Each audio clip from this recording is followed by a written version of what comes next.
Shut up and sit down.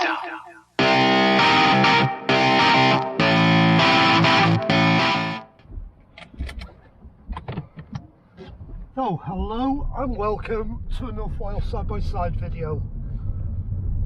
I'm making this video to actually answer a question that a subscriber asked.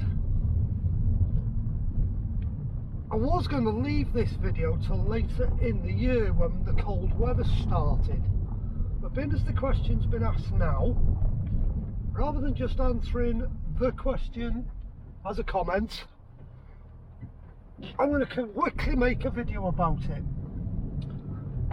So you've got to use your imagination here.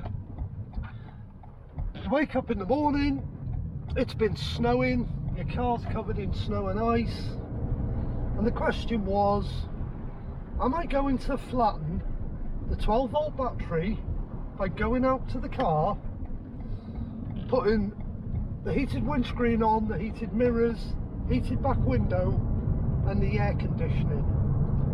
Well, the simple answer to that question is, as long as you don't do any of that in accessory mode, you will not flatten the 12-volt battery.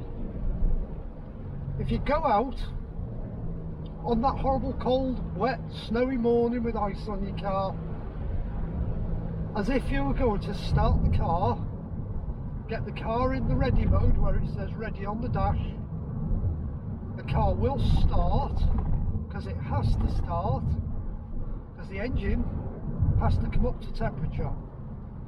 Put your air conditioning on, whatever temperature you want, put all your demisters on, put your heated screen on, your mirrors, your back window, go in for 10 minutes, go and have a brew, go and have your breakfast, and when you come out to the car, you'll be nice and toasty, but you will not have flattened the battery. I guarantee you won't flatten the battery if the car's in ready mode. But don't try it.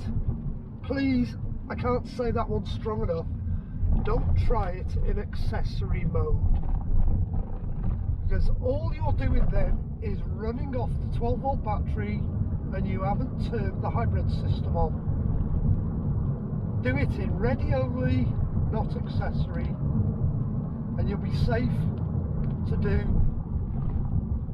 your defrost, melt the snow, melt the ice, get the car nice and warm. I hope you find the information useful in the video. Thumbs up for the video, please. Please consider subscribing. And don't forget, Tuesday we start the world tour of the United Kingdom, and I'll be live streaming every day as and when we get to the sites and the places I'm going. So please look out for the live streams. If you miss them, don't worry about it. They'll still be on YouTube for you to catch up. And when I get back, there will be lots and lots of video, and I'm going to try and make it into sort of a travel log type movie, just for you to enjoy the rest of the video I'm going to be making every time we go somewhere. Once again, thanks for watching and enjoy.